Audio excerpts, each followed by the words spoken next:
నిన్న మొన్న రెండు జల పులి బొమ్మవు కాదా నాతో పాటు నువ్వు కూడా అమ్మకు చెవేగా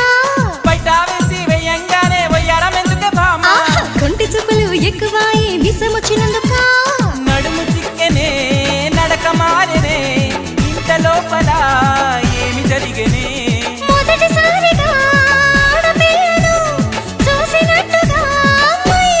నీకు తమలపాకు మమ్మల్ని సొక్కు